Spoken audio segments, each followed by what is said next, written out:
नमस्कार। कथा कथन में आपका स्वागत है। आज सुनिए हिंदी की अप्रतिम एवं प्रतिष्ठित कथाकार डॉक्टर रंजना जायसवाल की लिखी हुई कहानी उस तरह की औरतें। मेरी ज़ुबानी। मैं हूँ सीमा सिंह। हर तरफ त्योहार की चहल पहल थी। दुकानें पिचकारियों, टोपियों और रंगों से भरी पड़ी थीं। कभी कभी सोचती हूँ ये त्योहार क्यों आते हैं। पीठ और कमर की हालत ख़राब हो जाती है, फिर भी कुछ ना कुछ रह ही जाता है। झाड़ू पोछा तो रोज ही होता था, पर विधिवत सफाई तो बाकी ही रह जाती थी। ऊपर से खाने में जरा भी देरी हो जाती तो हर्ष घर सर पर उठा लेते। तुम औरतों का समझ नहीं आता, रोज कुछ ना कुछ लेकर बैठ जाती हो। त्योहार आ रहा है, इसका मतलब क्या है? अरे भाई, लोग तुमसे मिलने आते हैं, कोई तुम्हारे घर से नहीं। किसी को इतनी फुर्सत नहीं है कि तुम्हारा घर देखे। वैसे भी 10 साल हो गए हैं घर को बने, अब क्या देखना दिखाना। मधु चुपचाप हर्ष की बात सुनती रही। क्या कहती? जब से आंखें खोली हैं तब से यही सब तो करते देखा उसने अपनी माँ और दादी को। ससुराल आई तो सासू माँ भी तो यही करती आई थी। सासू माँ मुँह से कहती तो नहीं थी, पर अक्सर तिरछी नज़र से कह ही देती। हमारा तो मानना है सजी धजी मेहरिया और लिपि पुती डेहरिया ही शोभा देती है। पर्दे, कुशन, चादर धुलना बदलना ये सब इतना आसान नहीं था। ऊपर से कामवालियाँ भी मौके पर भागी जाती हैं। मधु काम करते करते खींच जाती थी। ऊपर से बच्चों की फरमाइशें ख़त्म होने का नाम नहीं लेती। मधु दर्द से करहा उठी। स्पॉन्डिलाइटिस का दर्द इधर ज़्यादा तकलीफ़ दे रहा था। हर्ष गहरी नींद में सो रहे थे। मधु बहुत देर तक दर्द से करवटें बदलती रही। चिंता और डर के मारे उसे नींद नहीं आ रही थी। कल सब सूखा नाश्ता बनाना है। गुजिया, मठरी, नमक पारे, शक्कर पारे, लड्डू, नमकीन। उफ, इस दर्द को भी अभी उठना था। 2 दिन से वो पेन किलर खा रही थी। उसकी आवाज़ से अगर हर्ष की नींद टूट गई तो? शाम को बच्चों के लिए कपड़े और पिचकारी लेने भी तो जाना था। कल ही सुबह जब वो अपनी अकड़ी हुई गर्दन को घुमा घुमा कर आराम देने की कोशिश कर रही थी तो हर्ष ने झट से पकड़ लिया था। कितनी बार कहा गर्दन की एक्सरसाइज किया करो। अभी स्पॉन्डिलाइटिस बढ़ गया तो पिछले साल की तरह डॉक्टर के पास लेकर दौड़ना पड़ेगा। तुम औरतों को कुछ समझ में नहीं आता। डॉक्टर को पैसे देने के लिए तैयार हो, पर खुद के लिए वक्त नहीं निकाल सकती। गलत तो नहीं कहा था हर्ष ने। वक्त ही तो नहीं था उसके पास। दिन भर बच्चों और पति के पीछे भागते भागते 20 साल निकल गए थे। दिन भर मधु मधु की ही पुकार लगी रहती। मधु का गला प्यास से सूख रहा था। अंधेरे में उसने सिरहाने पर रखी बोतल को टटोलने का प्रयत्न किया। बोतल धप से जमीन पर गिर गई। मधु ने घबरा कर हर्ष की तरफ देखा, कहीं जग न जाए, लेकिन हर्ष करवट बदल कर सो गए। मधु चुपचाप कमरे से बाहर निकल आई। मधु ने चौके की बत्ती जलाई और गिलास में पानी डालकर स्लैब का सहारा लेकर खड़ी हो गई। दर्द अब बर्दाश्त से बाहर हो रहा था। वो याद करने की कोशिश कर रही थी कि कल दोपहर में दवा खाकर पत्ता कहाँ रख दिया था, पर दर्द से दिमाग भी काम नहीं कर रहा था। उसने निराश होकर पानी को गले से उतार दिया। इन दिनों गर्मी बहुत बढ़ गई थी, पानी में भी स्वाद नहीं आ रहा था। मधु ने फ्रिज से ठंडी बोतल निकालने के लिए हाथ बढ़ाया और ठंडा पानी गिलास में मिलाकर फ्रिज को जैसे ही बंद किया, फ्रिज के ऊपर रखा पेन किलर का पत्ता उसके पैरों के पास आकर गिर गया। मधु के चेहरे पर एक मुस्कुराहट आ गई। मधु को न जाने ऐसा लगा मानो दवा का पत्ता भी उसे आंख मिचौली कर रहा था। तुम मुझे ढूंढ रही थी ना, देखो मैं यहाँ हूँ। दर्द दूर करने वाले दोस्त ही तो कहलाते हैं। वो भी तो इन दिनों उसका दोस्त ही बना हुआ था। मधु मुंह अंधेरे ही उठ गई थी। काश त्योहार के समय 24 घंटे की जगह 26 घंटे होते, या फिर रात ही नहीं होती। बचपन में माँ की इस बात को सुनकर वो कितना हंसती थी। आजकल वो भी ऐसा ही सोचने लगी थी। मधु के चेहरे पर न जाने क्यों एक मुस्कुराहट आ गई। उसने जल्दी जल्दी गुजिया का पूरन बनाया और मठरी और नमक पारे बेल कर रखने लगी। बर्तनों की खटर पटर से माँ जी की नींद खुल गई। इतनी सुबह सुबह क्या कर रही हो मधु? सारी नींद खराब कर दी। एक तो बुढ़ापे में वैसे ही नींद नहीं आती, ऊपर से तुम। मधु माँ जी की बात पर मुस्कुरा दी। जब बच्चे छोटे थे तब माँ जी ही कहती थीं कि बच्चों के उठने से पहले काम निपटा लो, वरना उनको कौन संभालेगा, दिन भर रोते रहेंगे। हंसते हुए बच्चे को तो हर आदमी संभाल लेता था, पर रोते हुए को कौन संभाले। हर्ष भी कितनी आसानी से पल्ला झाड़ लेते थे। अरे यार तुम ही संभालो, मेरे बस का ये सब रोग नहीं है। माँ जी वहीं मचिया खींच कर बैठ गईं। ला मधु, मुझे मैदा और घी दे, मैं शक्कर पारे का आटा गूंद देती हूँ। इन सब चीज़ों में घी की कंजूसी थोड़ी की जाती है। अरे भाई, साल भर का त्यौहार है, मन का खाया नहीं तो किस बात का त्यौहार। और फिर पूरे त्यौहार भर हर्ष कहता फिरेगा, अम्मा वो बात नहीं जो तुम्हारे हाथ में है। अम्मा का चेहरा दर्द से चमक गया। मधु की शादी के 20 साल हो गए थे, पर आज भी माँ और बेटे की नज़र में वो अम्मा के हाथों का स्वाद नहीं ला पाई थी। मधु सर झुकाए मछली तलती रही। गर्म तेल में डूबी मछली को छोटे छोटे बुलबुलों ने अपने आगोश में ले लिया था और मछली छटपटाती अपने अस्तित्व को तलाश रही थी। कहीं न कहीं उस गर्म तेल में उसका दम घुट रहा था। आखिरकार उसने उन वर्जनाओं से लड़ते हुए अपने अस्तित्व को ढूंढ लिया और अपनी परिस्थितियों से जूझते तप कर सुनहरे रंग में तब्दील होकर ऊपर आ गई। मधु का जीवन भी कुछ ऐसा ही तो था। उम्मीद की आंच पर सीजते सपनों को वो मायके के देहरी पर कब का छोड़ आई थी। मन की अटरिया की अलगनी पर उसने ख्वाबों को कब का टांग दिया था और वो ख्वाब वक्त के साथ गिरते टूटते रहे और वो उन ख्वाबों की किरचों को इकट्ठा कर फिर एक नया ख्वाब बुन लेती। चौके की खटर पटर से धीरे धीरे सबकी नींद खुल गई। हर्ष आंख मलते मलते चौके तक आ गए। क्या यार, चैन से सोने भी नहीं देती? अम्मा तुम भी ना। अरे कुछ नहीं, बहू अकेले कर रही थी, सोचा हाथ बटा दूं। मधु ने झट से चाय चढ़ा दी। धीरे धीरे बच्चे भी जग जाएंगे, उनका दूध नाश्ता, अभी तो पूरा दिन बचा था। दिन भर कोई ना कोई फरमाइशी कार्यक्रम लगा ही रहेगा। और अम्मा क्या क्या बन रहा है? वही हर साल की तरह छोला, कस्टर्ड और दही बड़ा। मधु चुपचाप बड़ी देर से माँ बेटे का वार्तालाप सुन रही थी। उससे रहा नहीं गया। माँ जी, इतना सब कुछ तो बना रही हैं, वैसे भी आजकल कोई आता जाता तो है नहीं। आता जाता नहीं? इसका क्या मतलब? हम लोग हैं, बच्चे हैं, नौकर चाकर हैं, साल भर का त्यौहार है, ऐसे ही थोड़ी किसी को खाली हाथ विदा कर देंगे। आजकल जरा सा काम बढ़े तो लड़कियों के हाथ पैर फूल जाते हैं। हमारे ज़माने में 3-3 देवरानी जेठानी का परिवार कनस्तर भर का गुजिया बनती थी, भगोना भर भर के दही बड़ा। यहाँ तो वही बन रहा है जो हम बनाते थे। कौन सी नई चीज़ बन जाती है? मधु आश्चर्य से माँ जी का चेहरा देख रही थी। 1.5 हफ्ते से पापड़, चिप्स और बड़ियाँ बना रही थी, फिर भी उनकी आंखों में उसके लिए एक संदेह, एक प्रश्न ही तैर रहा था। मन न जाने क्यों खट्टा हो गया। भाभी, भाभी कहाँ हैं आप? ये तो अनुषा की आवाज़ है इतनी सुबह। क्या हो गया, सब ठीक तो है ना? मधु अभी सोच ही रही थी कि अनुषा चौके की खिड़की तक पहुंच गई। भाभी, विनीत आज ऑफिस से जल्दी आ जाएंगे, मुझे शायद थोड़ी देर हो जाए, ये चाबी रख लीजिए, आ जाएं तो दे दीजिएगा। मधु के चेहरे पर एक सहज मुस्कान आ गई। क्या कर रही हैं भाभी? अरे वही सब, होली की तैयारी। गुजिया बन गई तुम्हारी? बाप रे, ये सब मेरे बस का नहीं है भाभी। वैसे भी समय कहाँ है मेरे पास, नौकरी से ही फुर्सत नहीं। फिर भी कुछ तो, कोई आएगा जाएगा तो क्या खिलाओगी? मार्केट में सब कुछ मिलता है, कौन करेगा ये सब झंझट। अच्छा भाभी, मैं चलती हूँ, ऑफिस के लिए देर हो रही है। अनुषा मधु को उसके विचारों के साथ जूझने के लिए अकेला छोड़कर आगे बढ़ गई। माँ जी की बड़बड़ाहट से मधु की तंद्रा टूटी। इस तरह की औरतों से भगवान बचाए, अपना घर तो ठीक से बसा नहीं पाती, दूसरों का न जाने कब तोड़ दें।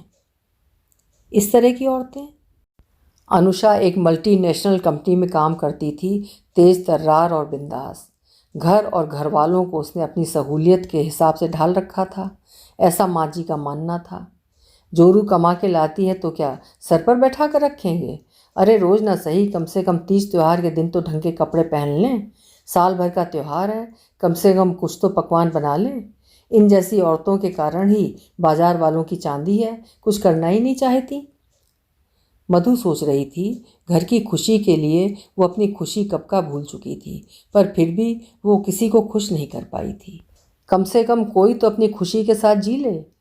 दिल में घुमड़ते विचारों को उसने नल की तेज धार में बहा दिया और हमेशा की तरह सब कुछ भूलकर काम में लग गई। सुबह से एक पल की भी फुर्सत नहीं मिली थी। हर्ष गुस्से में चौके में 3-4 बार चक्कर लगा चुके थे। मैडम, आप शायद भूल गई हैं, आज ही बाजार जाना है, पर आपको तो फुर्सत ही नहीं। तुम औरतों का समझ नहीं आता, पहले से ही तय था, पर फिर भी। हर्ष से बहस करने का कोई फ़ायदा नहीं था। मधु ने जल्दी से साड़ी की प्लेट्स ठीक की और शीशे पर एक भरपूर नज़र डाली। दर्द में गुजरी रात की झलक चेहरे पर साफ दिख रही थी। वो चुपचाप गाड़ी में आकर बैठ गई। चारों तरफ नरमुंड ही नरमुंड थे। ऐसा लग रहा था मानो सारा शहर ही घरों को छोड़कर सड़क पर उतर आया हो। हर्ष लगातार बड़बड़ा रहे थे। कह रहा था समय से निकलो, पर नहीं, देखो कितनी भीड़ हो गई है। सड़क पर गाड़ी चलाना तक मुश्किल हो गया है।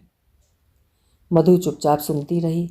जब इंसान सब कुछ समझ कर भी ना समझे, उसे समझाने से क्या फ़ायदा। गाड़ी सड़क पर रेंग रही थी। चौराहा पार करते करते 2 बार लाल बत्ती हो गई। मधु की नज़र बाजार की तरफ चिपकी हुई थी। कहीं ना कहीं घर से बाहर निकलकर वो राहत महसूस कर रही थी। कुछ देर के लिए सही वो घर गृहस्थी से दूर खुले आसमान में सांस ले पा रही थी। चौराहे से कुछ पहले रंग बिरंगे कपड़ों में कई सुंदर लड़कियां खड़ी थीं। नए फैशन में कटे हुए बाल, चेहरे पर भारी मेकअप और सुडौल काया किसी का भी ध्यान खींचने के लिए पर्याप्त थी। मधु बड़े ध्यान से उन्हें देख रही थी। हर्ष, उन लड़कियों को देखिए कितनी सुंदर हैं। न जाने क्यों हर्ष के चेहरे पर एक झुंझलाहट आ गई। तुम भी ना कुछ समझती नहीं। मधु आश्चर्य से हर्ष को देख रही थी। इसमें समझने जैसा क्या है? मधु, ये उस टाइप की औरतें हैं। उस टाइप मतलब? तुम तो कुछ समझती नहीं। दुनिया से छुपाने के लिए कहीं नौकरी कर लेंगी और फिर इनके पैतरेबाजी तुम नहीं समझोगी। हर्ष जैसे समझदार व्यक्ति की इस तरह की सोच, सच कहा है किसी ने। सभी को स्त्री सीता जैसी ही चाहिए, पर क्या उसे बुद्ध जैसा नहीं होना चाहिए? पर स्त्री बुद्ध नहीं हो सकती, क्योंकि अगर वो बुद्ध की तरह अपने दुधमुहे संतान और पति को छोड़कर आधी रात को घर से निकल जाए तो वो कुलक्षणी कहलाएगी। पर कभी समाज ये जानने का प्रयास नहीं करता कि हो सकता है वो खुद की तलाश करने निकली होगी। बुद्ध वन से लौटते हैं तो महात्मा हो जाते हैं, और स्त्री लौटे तो कलंकित। खुद को पवित्र साबित करने के लिए उसे न जाने कितनी अग्नि परीक्षाएं देनी होती हैं। मधु बाजार से लौट आई, हाथों में सामान के पैकेट के साथ खुद को संभालती। मधु सोच रही थी कितना फ़र्क था हर्ष और मधु के लौटने में। हर्ष लौटे थे बैठक में, डाइनिंग टेबल की मेज पर, फिर नींद के कमरे में, पर वो लौटी थी पूरे घर के लिए। बच्चों की भूख में, माँ जी की रात की दवाई में। बस नहीं लौटी थी तो अपनी आंखों में भर पेट नींद लेकर। आखिर उसे सुबह के ढेर सारे अधूरे कामों की चिंताओं के लिए लौटना ही था। पूरा घर गहरी नींद में सो रहा था और वो चौके में सधे हाथों से काम निपटा रही थी कि कहीं उसकी एक आवाज़ से किसी की नींद न टूट जाए। मधु चुपचाप आंखें बंद कर ज़मीन पर बैठ गई। वो सोच रही थी स्त्री अपने एकांत में ही स्त्री होती है, बाकी समय वो केवल संबंध होती है। चारों तरफ होली का हुड़दंग मचा हुआ था। उसने जल्दी जल्दी नहा धोकर भगवान को भोग लगाया और माँ जी के पैरों में चुटकी भर अबीर लगाकर होली की शुभकामनाएं दी। बच्चे बड़े सवेरे ही उठ गए थे। हर्ष बालकनी में बच्चों के लिए बाल्टी में रंग घोल रहे थे। मधु ने पीछे से आकर हर्ष के गालों पर गुलाल लगा दिया और अपनी इस उपलब्धि पर वो खिलखिलाकर हंस पड़ी। बचपन में कितना पसंद था उसे यह त्यौहार, पर वक्त और जिम्मेदारी ने उसकी पसंद नापसंद को कहीं पीछे ढकेल दिया था। हर्ष की आंखों में फगुआ छाया हुआ था। उसने मधु को पकड़कर अबीर से सराबोर कर दिया। ना करते हुए भी वो पूरी तरह रंग में डूब चुकी थी, अबीर के रंग में या शायद हर्ष के प्रेम के रंग में। तभी पड़ोस से किसी के खिलखिलाने की आवाज़ सुनाई पड़ी। अनुषा के साथी कर्मचारियों की टोली लाल हरे रंग में डूबी अनुषा को रंग लगाने की कोशिश कर रहे थे और अनुषा तितली सी इधर उधर भागने की नाकाम कोशिश कर रही थी। अंत में अनुषा ने उनके आगे आत्मसमर्पण कर दिया और वो साधु सन्यासी की तरह आंखें मूंदकर पालथी मारकर बैठ गई। किसी ने बाल्टी भर रंगीन पानी उसके शरीर पर उड़ेल दिया और वो ज़मीन पर बैठे बैठे ही नाचने लगी। कॉलोनी के सभी लोग बालकनी से अनुषा और उसके साथी मित्रों की होली का आनंद ले रहे थे।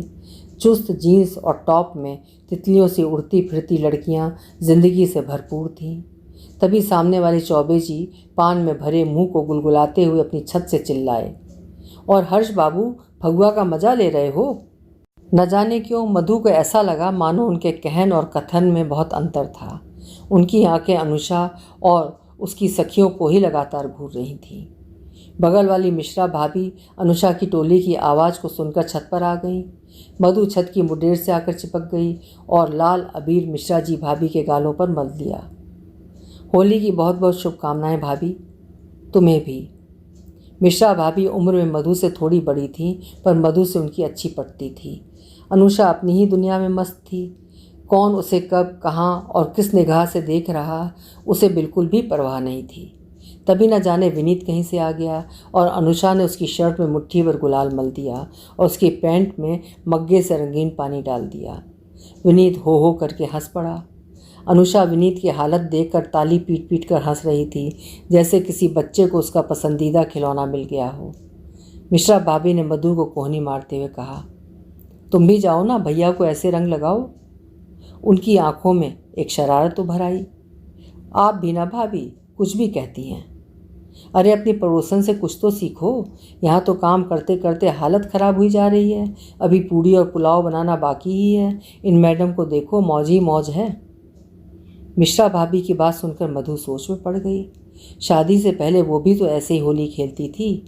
सारे जतन करने के बाद भी हफ्तों तक रंग नहीं छूटता था। माँ कितना नाराज़ होती थी और नन्ही मधु कितनी मासूमियत से कहती, माँ साल भर का त्यौहार है, इस उम्र में नहीं खेला तो क्या बुढ़ापे में खेलूंगी। और माँ खिलखिलाकर हंस पड़ती। आज शादी के 20 साल हो गए थे और वो आज भी बचपन की उस होली के लिए तरसती थी। अगर कोई ज़िंदगी को भरपूर जीना चाहे तो उसमें गलत क्या है। हम जीवन भर दूसरों की खुशियों के लिए जीते रहते हैं, पर कभी खुद के लिए जीना हम कब शुरू करेंगे। मधु क्या कर रही हो? अरे जल्दी से रंग धो लो, वरना सारी पूड़ी कचौड़ी खराब हो जाएगी। माँ जी की आवाज़ सुनकर उसकी तंद्रा टूट गई। अनुषा की आवाज़ को सुनकर माँ जी भी बालकनी में आ गई थी। अनुषा ने अपने लॉन से चिल्लाकर कहा, आंटी हैप्पी होली। माँ जी के चेहरे पर व्यंग्यात्मक मुस्कान आ गई।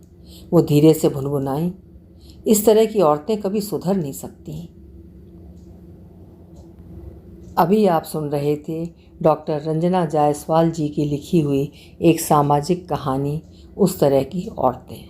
उम्मीद है कहानी के कथानक से आपने भी स्वयं को कहीं ना कहीं जुड़ा महसूस किया होगा। आपकी प्रतिक्रियाओं की प्रतीक्षा रहेगी। कहानी पसंद आई हो तो लाइक ज़रूर कर दीजिएगा और चैनल अभी तक सब्सक्राइब ना किया हो या चैनल पर पहली बार आए हों तो चैनल भी सब्सक्राइब करिएगा। बहुत बहुत धन्यवाद। कल फिर मिलेंगे। आपका समय शुभ हो।